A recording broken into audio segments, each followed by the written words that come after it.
What is up, everybody? Welcome back and welcome to another video. In this video, I'm not exactly sure what we're going to be getting into completely.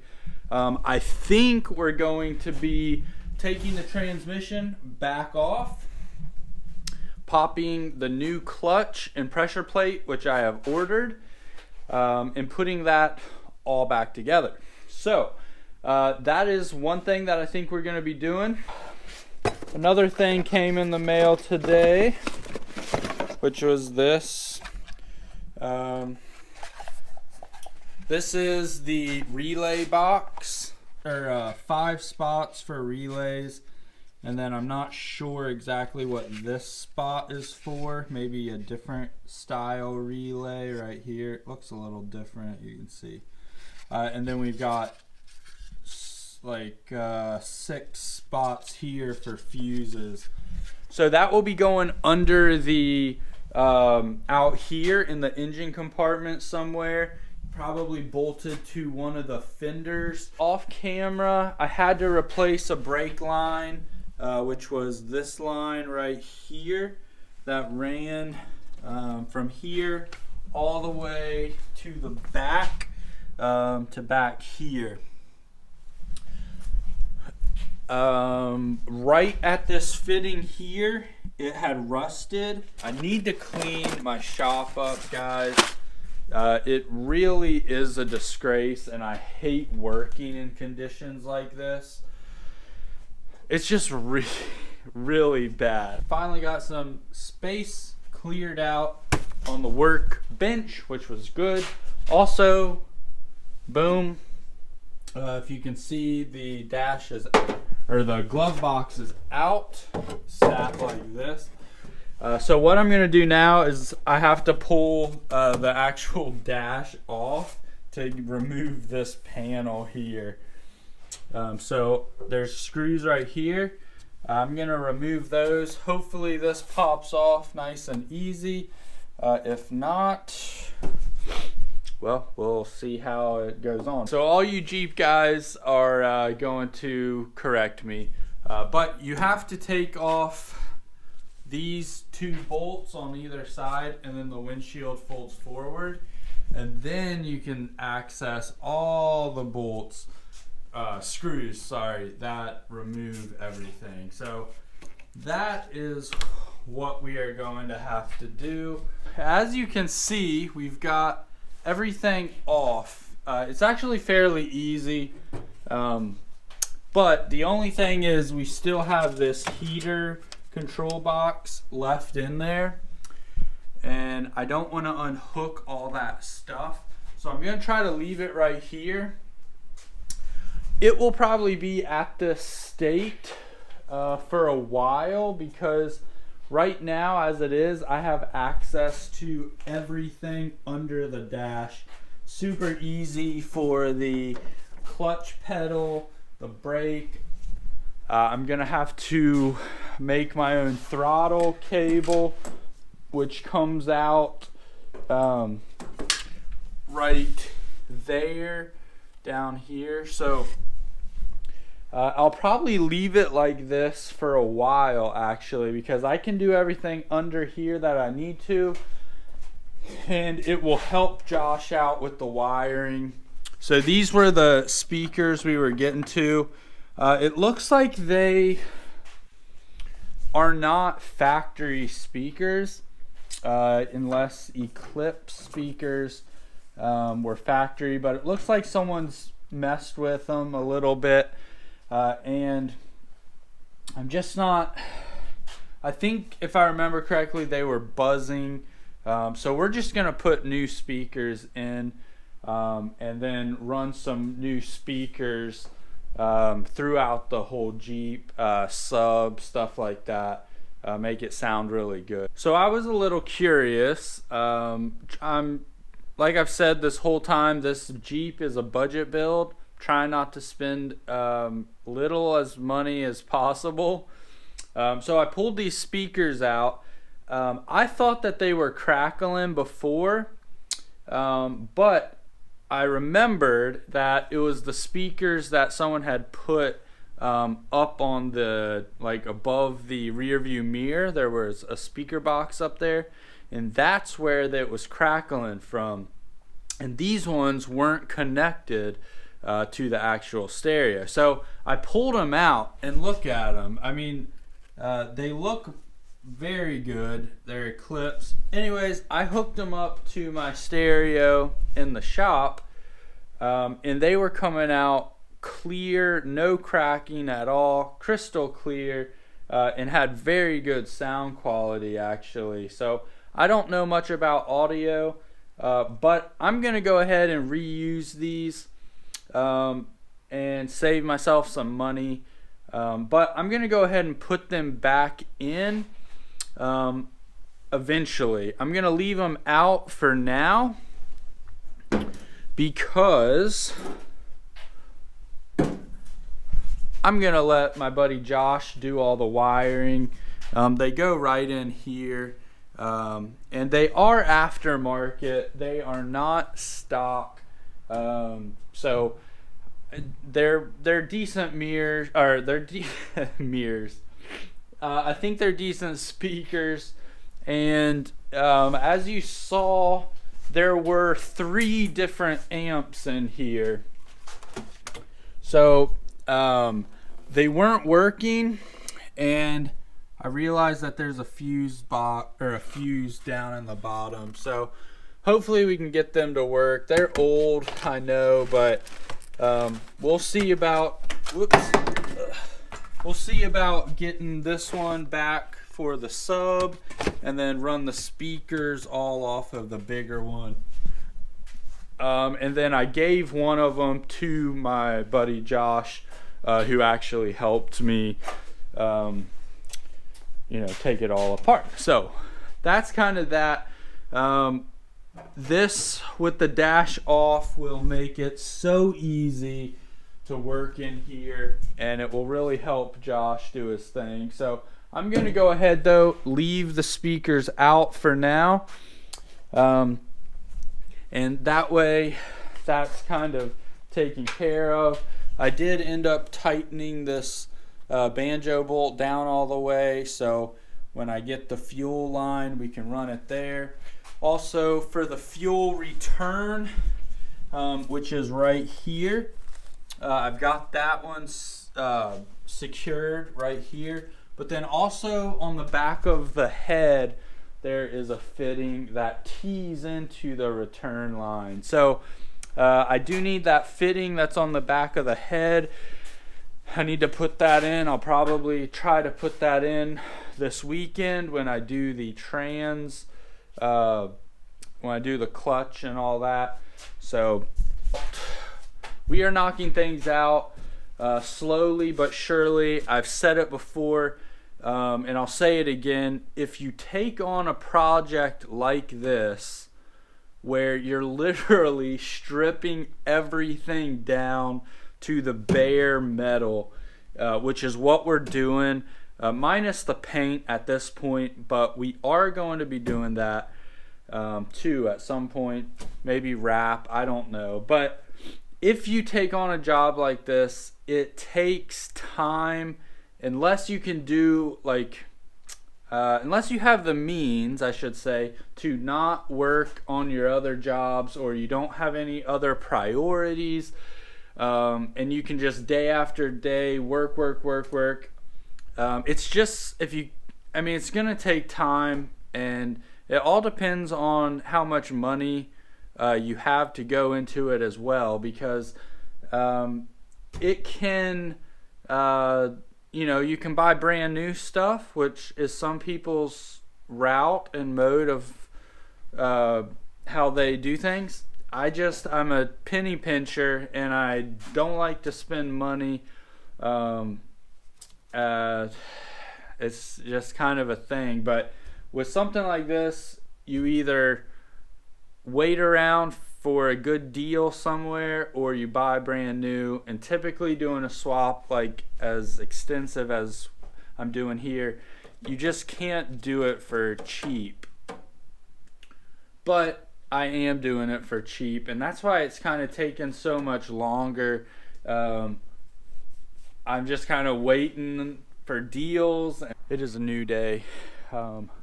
First of all, a friend of mine has a turbine blower and got all the leaves cleaned up off of my property. So shout out to him. I use it every year, and look at that, just takes every leaf and I can just blow it over there. So did that yesterday and then parted today.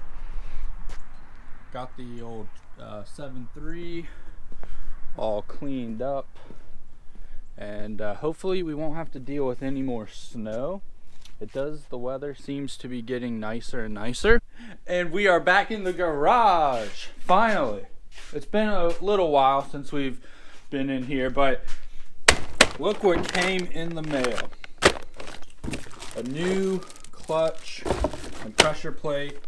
There is a throwout bearing in there, as well as the pilot bearing that goes in the flywheel. So today's order of business: pull the trans, disconnect it, and then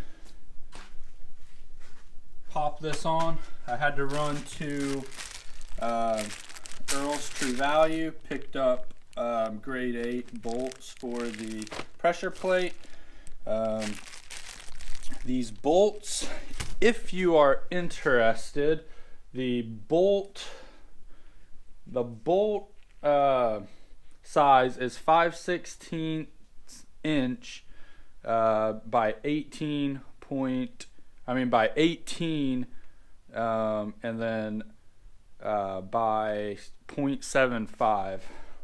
So I'll show you guys this right here. I don't know if it'll show up on the screen, but that is the size of bolts for the pressure plate. So you'll need that. I also picked up bolts for the motor mounts. Let's go ahead and dive right into this. I'm just going to pull the trans out, and then we will see you guys once we start installing.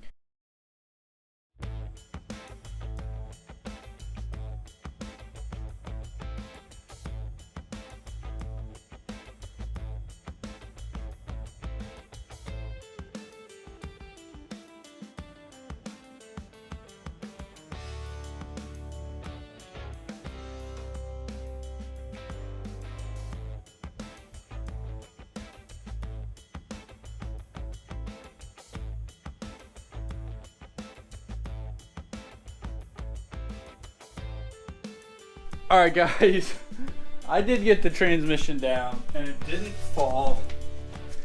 Why it looks like this is because it just wasn't strapped up there good enough, and I had the balance wrong. I had it too far forward. Anyways, that's why it looks like this. We are under the Jeep, as you can see. Here's the flywheel, and I'm just putting the slightest bit of grease where the pilot bushing goes. Don't want to overdo it, but that's pretty much it. Then you've got your pilot bushing right here. I am going to grab a socket very gently and tap this thing in. It'll go till it's flush with the outside of the flywheel. Got the pilot bushing in. Just as like a precaution, you do not want to use like a hammer to go directly to it. Like put either some kind of socket or something else in there, to just buffer that. You don't want that. So that is right where the alignment tool will go when you go to stick the clutch in there. So you got the clutch here. You will stick the alignment tool. The wide side goes facing out, so this side is flat, and you can see right here we've got the wider part that faces out. So now you'll grab your alignment, shove this up into the pilot bushing, and there you have that.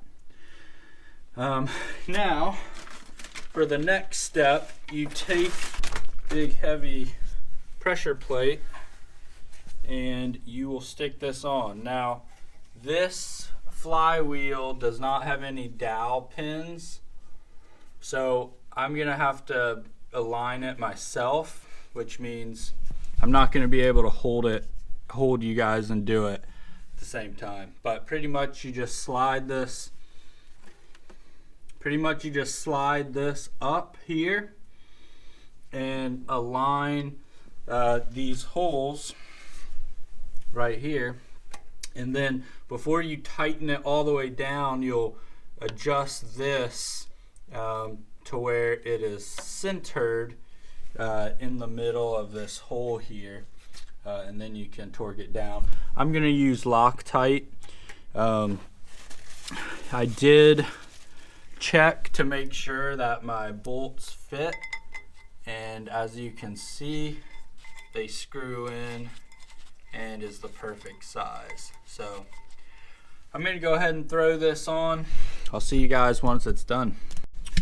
All right, so we got it on. I still need to torque it down to spec, but you should be able to pull your pilot in and directly out without it binding up. So your alignment tool slide right in perfectly without any binding at all. So that's what you're looking for. Then you'll literally just torque it all down.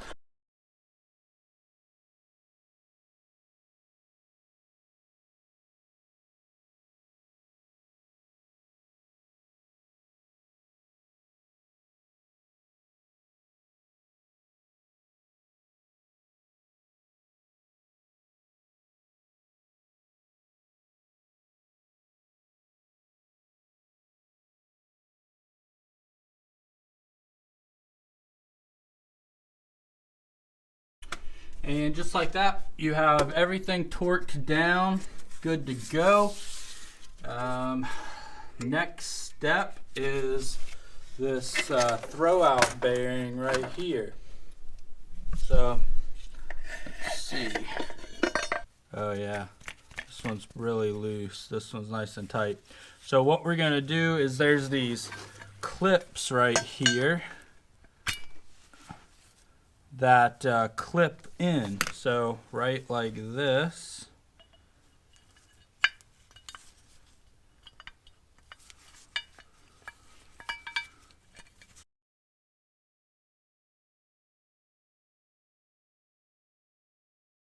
All right, guys. That is exactly how it goes.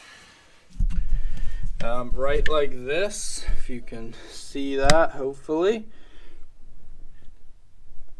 And then your slave, clutch slave will go right here and put pressure on this when you press the clutch. So I did put a dab of grease here in this little hole spot right here.